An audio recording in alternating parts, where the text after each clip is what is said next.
With us now, Democratic Whip, Congressman Steny Hoyer of Maryland. He was one of the number of lawmakers who spoke yesterday with Australia's ambassador to the United States, Bob Corker, Jack Reed, John McCain, many others did. I did as well, Steny, but I only did it to ask for Olivia Newton-John albums. You actually did it for a far more important reason, and that is obviously to reaffirm that they've been actually been one of our most loyal allies and the only country that's fought by our side in every major conflict over the past century.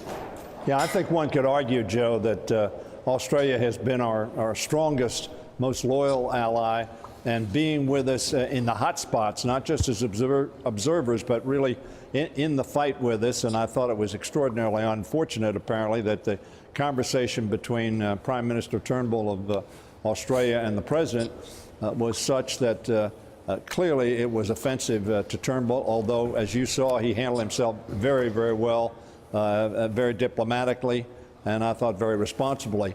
The fact is, I wanted to tell Ambassador Lucky, look, you've got a lot of friends on the Hill who clearly understand that Australia is one of our best friends and we need to treat you as such. In retrospect, obviously, the administration, the Trump administration, reviewed the accommodation that the Obama administration reached with the Australians, and they're going through with it because obviously they think it's something that a friend would do for a friend to help them out. Congressman, it's Bianna Golodryga. Obviously, we have a strong diplomatic relationship with Australia, but we also have a strong economic relationship with them as well. Correct. They're one of our closest regional allies and trading partners there. There's internal polling in Australia that suggests that the majority of Australians are actually looking and would like to have closer economic ties with China. Are you concerned at all that that will affect our relationship and our trade relationship with Australia? Well, clearly that will, but I will tell you this, that I think my view is they're looking at that because, of course, one of the first things the president did was to say, look, we're going to just obviate the TPP agreement.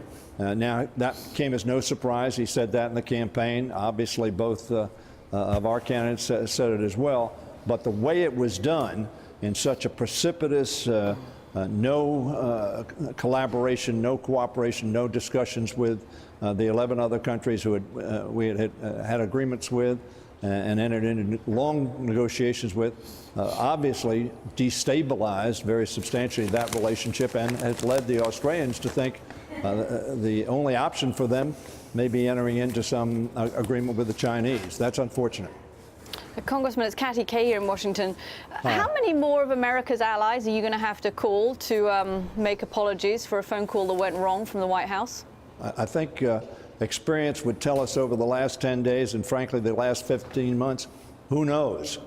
Who knows what President Trump is going to do at any given moment and give offense to people that we need to be have confidence in us, and we need to have confidence in our relationship with them. I thought Secretary Tillerson yesterday at the State Department clearly made it very apparent that he understands that we're in fact in this together with our allies and that we need to have the confidence of our allies and we need to have full communication with our allies so they're not surprised and not put out on a limb. I don't have a lot of confidence that President Trump is going to learn that lesson. Nothing in the last 15 months has given us any confidence that he will. Hey, Steny, John Heilman here real quick. Hey, John. Front page of the Wall Street Journal says that Dodd-Frank is under assault now today, executive order by Donald Trump, about to dismantle it. To what extent can he do that by executive order, or what can Democrats do to stop it? Well, I don't know. I haven't seen the executive order, John. Therefore, I can't comment on it. Obviously, Dodd-Frank is a statute, is law.